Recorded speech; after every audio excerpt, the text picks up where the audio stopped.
एक जमाना था जब साइंटिस्ट्स का मानना था कि जो चीजें जीवन बनाती हैं वो सिर्फ जीवित प्राणियों में ही बन सकती हैं, मतलब किसी खास लाइफ फोर्स की वजह से। आज हम उस केमिस्ट की कहानी जानेंगे जिन्होंने इस सोच को एक नई दिशा दी। उनका नाम था फ्रेडरिक वोलर। तो 19वीं सदी में एक बहुत बड़ा सवाल वैज्ञानिकों के मन में घूम रहा था। क्या लैब के अंदर किसी तरह से जीवन के बिल्डिंग ब्लॉक्स तैयार किए जा सकते हैं? देखिए, ये सिर्फ एक किताबी सवाल नहीं था। ये उस समय के विज्ञान के एक बहुत ही बुनियादी सिद्धांत को सीधी चुनौती देने जैसा था। और इस पूरी वैज्ञानिक हलचल के बीच में थे फ्रेडरिक वोलर। वो एक जर्मन केमिस्ट थे और उनका काम केमिस्ट्री को देखने का पूरा नजरिया बदलने वाला था।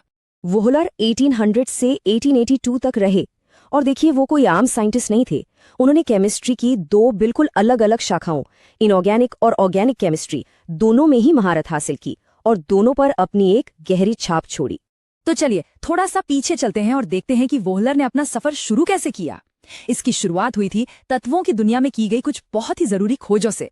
साल था 1827। वॉलर ने एक ऐसा काम कर दिखाया जिसे उस वक्त कई लोग नामुमकिन समझते थे।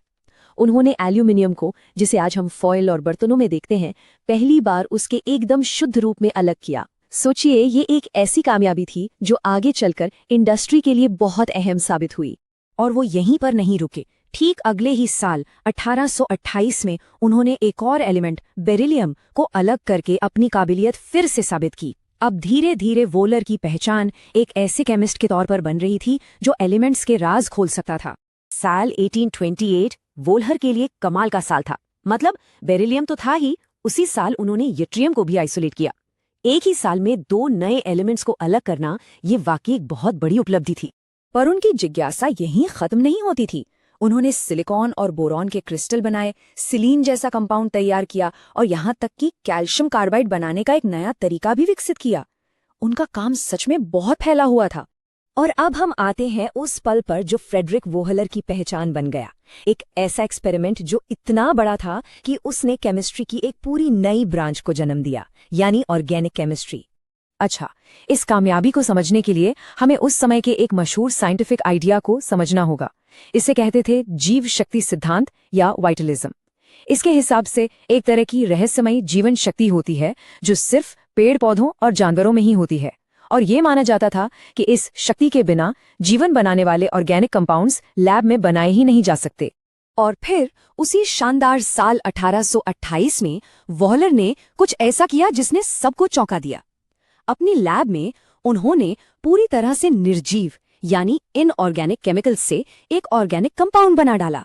इस प्रोसेस को वॉलर सिंथेसिस के नाम से जाना जाता है और ये काफी सरल था। उन्होंने एक साधारण इनऑर्गेनिक कंपाउंड अमोनियम साइनेट लिया और उसे गर्म किया। नतीजा, वो यूरिया में बदल गया। जी हाँ, वही ऑर्गेनिक कंपाउंड जो जीवित प्राणियों के शरीर में पाया जाता है। वो कितने उत्साहित थे, ये उनके गुरु बर्जिलियस को लिखे खत में साफ दिखता है। उन्होंने लिखा, मुझे आपको बताना ही होगा कि मैं बिना किडनी के या किसी जानवर के, चाहे वो इंसान हो या कुत्ता, यूरिया बना सकता हूँ। ये एक तरह से जीत का ऐलान था। इस खोज से एक और बड़ा आइडिया सामने आया, आइसोमेरिज्म। इसको ऐसे समझिए जैसे आपके पास लेगो ब्लॉक्स हैं। ब्लॉक्स तो वही हैं, यानी एटम्स, लेकिन उन्हें जोड़ने का तरीका अलग अलग हो सकता है, जिससे एकदम अलग चीजें बन जाती हैं। अमोनियम साइनेट और यूरिया दोनों में एटम बिल्कुल सेम है, पर जुड़े अलग अलग तरीके से हैं, जिस वजह से उनकी प्रॉपर्टीज भी एकदम अलग हैं।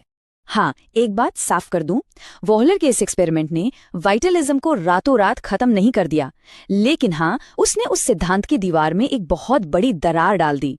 इसने दिखाया कि इनऑर्गेनिक और ऑर्गेनिक दुनिया अलग अलग नहीं है, बल्कि दोनों एक ही केमिकल नियमों पर चलती हैं।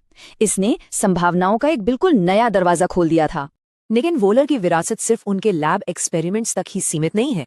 शायद उनका सबसे बड़ा असर उन हजारों स्टूडेंट्स पर पड़ा जिन्हें उन्होंने पढ़ाया और जिन्हें उनसे प्रेरणा मिली। गोटिंगन यूनिवर्सिटी में अपने 46 साल के लंबे करियर में वोलर ने लगभग 8000 स्टूडेंट्स को ट्रेन किया। सोचिए, ये सिर्फ एक नंबर नहीं है, ये केमिस्ट की एक पूरी पीढ़ी है जिसे उनके मार्गदर्शन में तैयार किया गया था। वोलर टीचिंग में भी एक पायोनियर थे। कभी स्कूल या कॉलेज में साइंस लैब में प्रैक्टिकल किया है? इसके लिए वोलर को धन्यवाद कहना बनता है। उन्होंने ही इस बात पर जोर दिया कि स्टूडेंट्स को लैब में प्रैक्टिकल एक्सपीरियंस मिलना चाहिए और उन्हें असली रिसर्च में शामिल करना चाहिए। आज दुनिया भर की यूनिवर्सिटीज में ये तरीके स्टैंडर्ड माने जाते हैं। तो कुल मिलाकर फ्रेडरिक वॉहलर की विरासत दोहरी है। एक तरफ वो एक कमाल के खोजकर्ता थे जिन्होंने एलिमेंट्स के रहस्य खोले और जीवन के रसायन शास्त्र के बारे में हमारी समझ को एक नई दिशा दी, और दूसरी तरफ वो एक बेहतरीन टीचर थे जिन्होंने आने वाली पीढ़ियों को प्रेरित किया।